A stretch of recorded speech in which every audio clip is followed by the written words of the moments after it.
الحمد لله رب العالمين والصلاة والسلام على خاتم الأنبياء والمرسلين وعلى آله وأصحابه ومن تبعهم بإحسان إلى يوم الدين أما بعد. محترم حضرات، اللہ تعالیٰ سے دعا ہے کہ اللہ تعالیٰ ہم سب کو اپنی جنت میں داخلہ نصیب فرمائے، آمین. جنت، اس کی بھاری قیمت ادا کرنی پڑتی ہے. صرف وَتَمَنَّا عَلَى اللَّهِ الْأَمَانِ، تمنا سے جنت حاصل نہیں ہوتی. اللہ کے نبی صلی اللہ علیہ وسلم نے فرمایا استعن باللہ ولا تعجز، یعنی اللہ تعالیٰ سے مدد چاہو اور عاجز نہ بنو، محنت کرو، پھر جنت آپ کی ہے اور میری ہے. اللہ تبارک و تعالیٰ ہم سب پر اپنا فضل فرمائے. آج کی اس درس میں ہمارے ساتھ جو بات ہے، جنت میں سب سے پہلے جانے والے کون لوگ ہیں، تو اس سلسلے میں عبداللہ بن عمرو بن عاص رضی اللہ تعالی عنہما کی یہ حدیث ہے. عن عبداللہ بن عمرو بن عاص رضی اللہ عنہما عن رسول اللہ صلی اللہ علیہ وسلم انہ قال هل تدرون اول من يدخل الجنة من خلق اللہ. اللہ کے نبی صلی اللہ علیہ وسلم نے پوچھا، کیا تم جانتے ہو اللہ کی جتنی مخلوق ہے، کریشن ہے، اس میں سب سے پہلے جنت میں کون جائیں گے؟ تو بظاہر صحابہ جواب نہیں دیتے تھے، اور ادب یہی تھا کہ اللہ اور اس کے رسول کی طرف اسے حوالے کر دیں. تو یہی بات انہوں نے کہی، قالوا اللہ ورسولہ اعلم. سارے صحابہ نے یہی کہا کہ اللہ اور اس کا رسول بہتر جانتا ہے، ہم کیا جانیں. ادب کا طریقہ یہی ہے، ایسے نہیں کہ میں کہوں میں جانتا ہوں، وہ کہے میں جانتا ہوں. سارے صحابہ نے کہا اللہ اور اس کے رسول جانتے ہیں. پھر اللہ کے نبی صلی اللہ علیہ وسلم نے فرمایا اول من يدخل الجنہ من خلق اللہ الفقراء المہاجرون. سب سے پہلے جو لوگ جنت میں جائیں گے اللہ تعالیٰ کی مخلوق میں سے، یعنی انسانوں میں سے، وہ ہیں فقراء اور مہاجرین ہوں گے. فقراء مہاجرین علماء اس حدیث سے مراد لیتے ہیں پہلے وہ لوگ جو اللہ کے نبی صلی اللہ علیہ وسلم پر ایمان لائے اور مکہ چھوڑ کر اللہ کے نبی صلی اللہ علیہ وسلم کے حکم پر بعض نے ابی سینا حبشہ ہجرت کیا، بعض نے مدینہ ہجرت کیا. تو یہ مہاجرین اولین ہیں جو سب سے پہلے جنہوں نے مائیگریٹ ہوئے، مکے سے نکل کر ادھر ادھر ہجرت کیے. بہت بڑی بات تھی گھر چھوڑنا.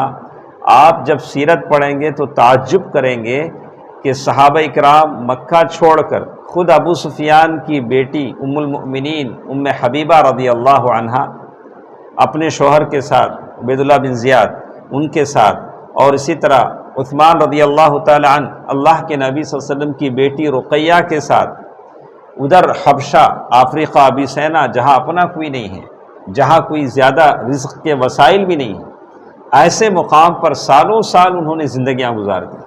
یہ ہجرت ہے، یہ مہاجرین اولین ہیں. اللہ کے نبی صلی اللہ علیہ وسلم نے اس کے بعد کہا الذین تصد بہم الثغور. وہ لوگ جنت میں جائیں گے جن کی وجہ سے اسلامی سرحدیں محفوظ ہیں. ایک سرحد ہوتی ہے، اسلامی ملک ہوتا ہے، اور کافر ملک کے بیچ میں جو سرحد ہوتی ہے، بارڈر ہوتا ہے، اس کی حفاظت یہ لوگ کرتے ہیں. دونوں اس سے مراد ہیں.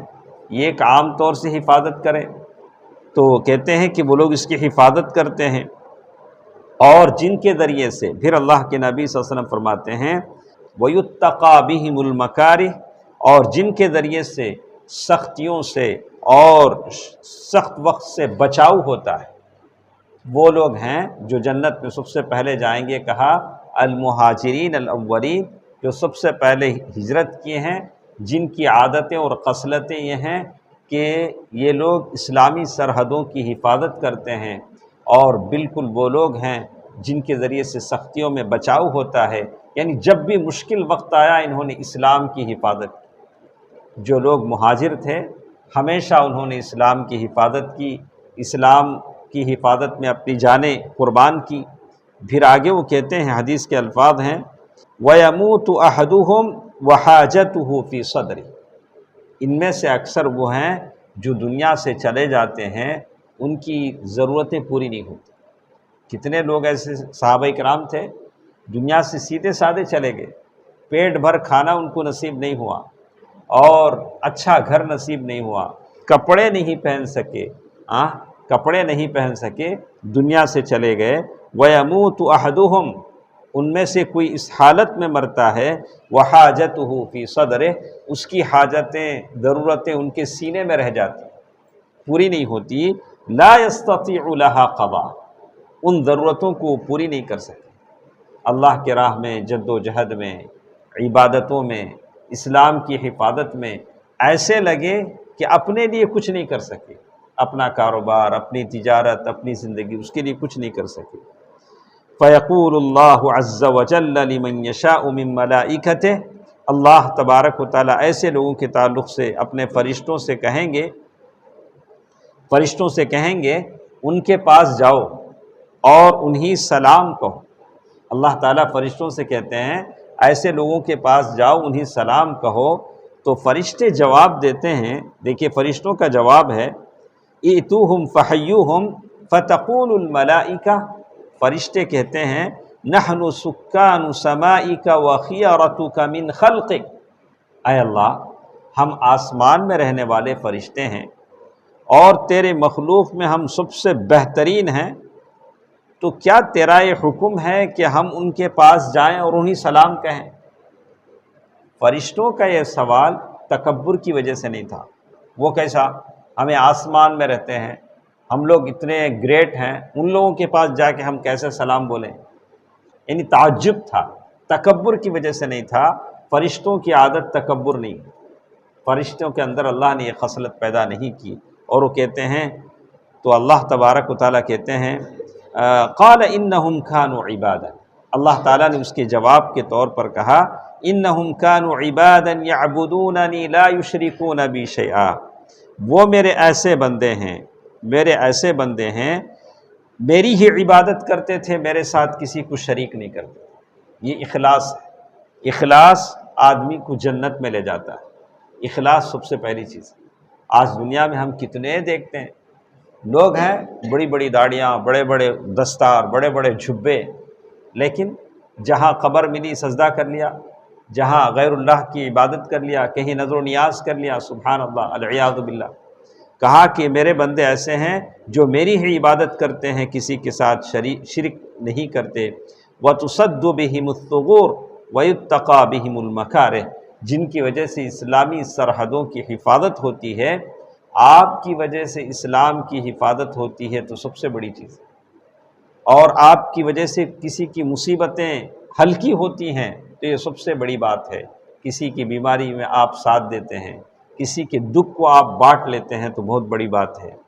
وَيَمُوتُ أَحَدُهُمْ وَحَاجَتُهُ فِي صَدْرِهِ لَا يَسْتَطِيعُ لَهَا قَضَاء، وہی بات اللہ تعالیٰ نے کہی کہ دنیا سے ایسے لوگ چلے گئے، ان کی خواہشیں، ان کی تمنائیں ان کے سینوں میں رہ گئی، وہ پورا نہیں کر سکے۔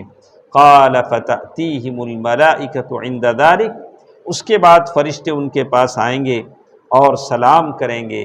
فَيَدْخُلُونَ عَلَيْهِمْ مِنْ كُلِّ بَابٍ، ہر دروازے سے فرشتے آئیں گے، جیسے اللہ تعالیٰ نے سورۃ الرعد آیت نمبر 24 میں اللہ نے فرمایا سلام علیکم بما صبرتم فنعم عقبی الدار۔ تو یہ ساری حدیث کا خلاصہ یہ ہے، ایک عبادتوں میں اخلاص ہونا چاہیے، اور مہاجرین اولین کی فضیلت اس حدیث میں بیان کی گئی ہے۔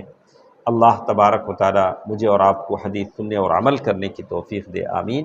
والسلام علیکم ورحمۃ اللہ وبرکاتہ۔